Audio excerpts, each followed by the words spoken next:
ಮಳೆ ಬಂದು ಹಾನಿಯಾದ ಜೆಪಿ ನಗರ ಡಾಲರ್ಸ್ ಕಾಲೋನಿಯಲ್ಲಿ ಮೇಯರ್ ಸಂಪತ್ ರಾಜ್ ಪರಿಶೀಲನೆಯನ್ನ ನಡೆಸಿದ್ರು.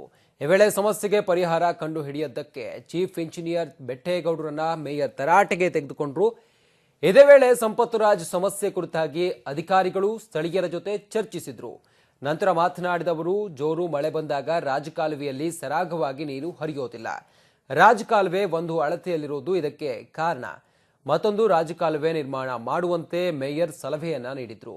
ಮೇಯರ್ ಸಂಪತ್ ರಾಜ್ ಹೇಳಿಕೆ ಹಿರಿಯ ಸ್ವಾತಂತ್ರ್ಯ ಹೋರಾಟಗಾರ ದೊರೆಸ್ವಾಮಿ ಮನವಿ ಮಾಡಿದ್ದಾರೆ. ಈಗಾಗಲೇ ಡಿಪಿಆರ್ ಸಿದ್ಧಪಡಿಸಲಾಗಿದೆ. 9 ಕೋಟಿ ವೆಚ್ಚದಲ್ಲಿ ಕಾಮಗಾರಿ ಮಾಡಲಾಗುವುದು. 2 ತಿಂಗಳಲ್ಲಿ ಕಾಮಗಾರಿ ಮುಗಿಸಲಾಗುವುದು. ಮಳೆ ಬಂದಾಗ ಹಾನಿಯಾಗುವ ಹಿನ್ನೆಲೆ ರಾಜಕಾಲುವೆ ಪರಿಶೀಲನೆ ಸಮಸ್ಯೆ ಕುರಿತು ಅಧಿಕಾರಿಗಳು ಸ್ಥಳೀಯರ ಜೊತೆ ಚರ್ಚೆಯನ್ನು ನಡೆಸಲಾಗಿದೆ. ದೊರೆಸ್ವಾಮಿ ಹೇಳಿಕೆ, ಡಾಲರ್ಸ್ ಕಾಲೋನಿಯಲ್ಲಿ ಹಿಂದಿನಿಂದಲೂ ತೊಂದರೆಯಾಗ್ತಾ ಇತ್ತು. ಮಳೆ ಬಂದಾಗ ನೀರು ವಾಪಸ್ ತಿರುಗಿ ಮನೆಗಳಿಗೆ ನುಗ್ತಾ ಇತ್ತು. ರಾಜಕೀಯ ಪುಡಾರಿಗಳು ಅಧಿಕಾರಿಗಳು ಸೇರಿ ಒತ್ತುವರಿ ಮಾಡಿದ್ದಾರೆ. 22 ಅಡಿ ಕಾಲುವೆಯನ್ನ 8 ಅಡಿಗೆ ತಂದಿದ್ದಾರೆ. ಮೇಯರ್ ಸಂಪತ್ ರಾಜ್ಗೆ ಎಚ್ಎಸ್ ದೊರೆಸ್ವಾಮಿ ಆಗ್ರಹವನ್ನ ಮಾಡಿದ್ದಾರೆ.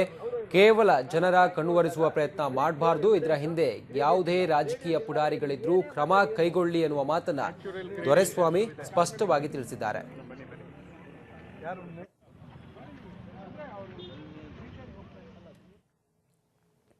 ಈ ಕುರಿತು ಮತ್ತಷ್ಟು ಮಾಹಿತಿಯನ್ನು ಕೊಡ್ತಾರೆ ನಮ್ಮ ಪ್ರತಿನಿಧಿ ಸೌಮ್ಯ ದೂರವಾಣಿ ಸಂಪರ್ಕದಲ್ಲಿದ್ದಾರೆ. ಸೌಮ್ಯ, ಸಂಪತ್ ರಾಜ್ ಮಳೆಯಿಂದಾಗಿ ಹಾನಿಯಾಗಿರುವಂತಹ ಪ್ರದೇಶಗಳಿಗೆ ಭೇಟಿ ನೀಡಿದ್ದಾರೆ ಅನ್ನುವ ಮಾಹಿತಿ ಇದೆ. ಯಾವೆಲ್ಲ ಭಾಗಗಳಿಗೆ ಭೇಟಿ ನೀಡಿದ್ರು, ಹಾಗೆ ಅವ್ರ ಜೊತೆ ಯಾರೆಲ್ಲ ಭಾಗಿಯಾಗಿದ್ರು ಅನ್ನೋದು ಸೌಮ್ಯ? ಎಸ್ ರಂಜಿತ್, ಏನಿದು ಡಾಲರ್ಸ್ ಕಾಲೋನಿ ಸ್ವಲ್ಪ ಜೋರು ಮಳೆ ಬಂದು ಕೂಡ ಸಮಸ್ಯೆಗೆ ಈಡಾಗುವಂತಹ ಒಂದು ಪ್ರದೇಶ. ಡಾಲರ್ಸ್ ಕಾಲೋನಿಯ ಏನು ವೈಷ್ಣವಿ ಅಪಾರ್ಟ್ಮೆಂಟ್ ಇತ್ತು, ಇದರ ಮುಂಭಾಗದಲ್ಲಿ ಮಳೆ ಬಂದಾಗ 2 ಅಡಿಯಿಂದ 3 ಅಡಿ ಅಷ್ಟು ನೀರು ನಿಂತ್ಕೊಂಡು ಒಂದು ಸ್ಥಳೀಯರಿಗೆ ಸಮಸ್ಯೆ ಆಗ್ತಿತ್ತು. ಈ ಹಿನ್ನೆಲೆ ಹಿರಿಯ ಸ್ವಾತಂತ್ರ್ಯ ಹೋರಾಟಗಾರ ಎಚ್ಎಸ್ ದೊರೆಸ್ವಾಮಿ ಅವರು ಮೇಯರ್ಗೆ ಮನವಿ ಮಾಡಿದ್ರು. ಅದರಂತೆ ಇವತ್ತು ಮೇಯರ್ ಆಗಿರ್ಬೋದು, ಸ್ಥಳೀಯ ಶಾಸಕರು ವಿಜಯ್ ಕುಮಾರ್ ಹಾಗೆ ಕಾರ್ಪೊರೇಟರ್ ಲಕ್ಷ್ಮೀ ನಟರಾಜ್ ಸೇರಿದಂತೆ ಅಧಿಕಾರಿಗಳು, ಚೀಫ್ ಇಂಜಿನಿಯರ್ ಮಳೆ ನೀರು ಚೀಫ್ ಇಂಜಿನಿಯರ್ ಬೆಟ್ಟೇಗೌಡರು ಕೂಡ ನೇತೃತ್ವದಲ್ಲಿ ಈ ಒಂದು ಸ್ಥಳಕ್ಕೆ ಭೇಟಿ ನೀಡಿ ಪರಿಶೀಲನೆ ನಡೆಸಿದ್ರು. ಏನು 22 ಅಡಿ ಇದ್ದಂತಹ ರಾಜಕಾಲುವೆ 8 ಅಡಿಗೆ ಕುಸಿದಿರುವಂತದ್ದು. ಇದರಿಂದಾಗಿ ಮಳೆ ನೀರು ಸರಾಗವಾಗಿ ಹರಿದು ಹೋಗದೆ ವಾಪಸ್ ಬ್ಯಾಕ್ ವಾಟರ್ ಇಂದಾಗಿ ಈ ಒಂದು ನೀರು ತುಂಬುವಂತಹ ಪರಿಸ್ಥಿತಿ ಉಂಟಾಗ್ತಾ ಇತ್ತು. ಇದರಿಂದ ಸ್ಥಳೀಯರು ಸಮಸ್ಯೆಗೊಳಗಾಗ್ತಿದ್ರು. ಹಾಗಾಗಿ ನೀರು ಸರಾಗವಾಗಿ ಫ್ಲೋ ಆಗುವಂತೆ ಈ ಒಂದು ಇದನ್ನ ಯೋಜನೆಯನ್ನ ನಡೆಸಬೇಕು ಅಂತ ಹೇಳಿ ಈಗಾಗಲೇ ಬೆಟ್ಟೇಗೌಡರಿಗೆ ಒಂದು ಸಲಹೆ ಸೂಚನೆಯನ್ನ ನೀಡಿರುವಂತದ್ದು.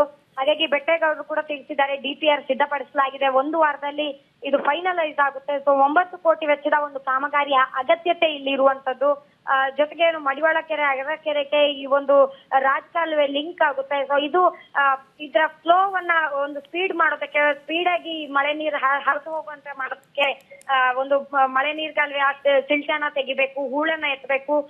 ಜೊತೆಗೆ ಏನು ಒತ್ತುವರಿ ಆಗಿರುವಂತ ಸಂಶಯ ಕೂಡ ಇದೆ. ರಾಜಕಾಲುವೆ ಒತ್ತುವರಿ ಆಗಿದ್ರೆ ಅದನ್ನ ಕೂಡ ಕೂಡಲೇ ತೆರವು ಮಾಡಬೇಕು ಅಂತ ಹೇಳಿ ದೊರೆಸ್ವಾಮಿ ಅವರು ಆಗ್ರಹ ಪಡಿಸಿದ್ದಾರೆ. ಸೊ ಎಷ್ಟೇ ದೊಡ್ಡ ವ್ಯಕ್ತಿ ಇದ್ರು ಕೂಡ ಅವರ ವಿರುದ್ಧ ಒಂದು ಕ್ರಮ ಕೈಗೊಳ್ಬೇಕು ಬಿಜೆಪಿ ಅಧಿಕಾರಿಗಳು. ಹಾಗೆ ರಾಜಕಾರಣಿಗಳು ಒತ್ತುವರಿ ಮಾಡಿದ್ರು ಕೂಡ, ಎಷ್ಟೇ ಪ್ರಭಾವಿಗಳು ಒತ್ತುವರಿ ಮಾಡಿದ್ರು ಕೂಡ ತೆರವು ಮಾಡ್ಬೇಕಾಗ್ತದೆ. ಇದರಿಂದ ಅಷ್ಟೇ ಈ ಒಂದು ಸಮಸ್ಯೆಗೆ ಪರಿಹಾರ ಕಂಡು ಹುಡುಕೋದಕ್ಕೆ ಸಾಧ್ಯ. ಕಾಮಗಾರಿಯ ಜೊತೆಗೆ ಒತ್ತುವರಿ ತೆರವು ಕೂಡ ಮಾಡುವಂತಹ ಅಗತ್ಯತೆ ಕೂಡ ಇದೆ ಅಂತ ಹೇಳಿದ್ದಾರೆ ರಂಜಿತ್. ಓಕೆ ಸೌಮ್ಯ, ಧನ್ಯವಾದ ನಿಮ್ಮೆಲ್ಲ ಮಾಹಿತಿಗಾಗಿ. ಒಟ್ನಲ್ಲಿ ಸಂಪತ್ ರಾಜ್ ಭೇಟಿಯನ್ನ ಕೊಟ್ಟಿದ್ದಾರೆ. ನಗರದ ನಾನಾ ಭಾಗಗಳಿಗೆ ಅಲ್ಲಿ ಮಳೆಯಿಂದ ಹಾನಿಯಾಗಿರುವಂತಹ ಪ್ರದೇಶಗಳನ್ನ ಪರಿಶೀಲನೆ ಮಾಡಿದ್ದಾರೆ.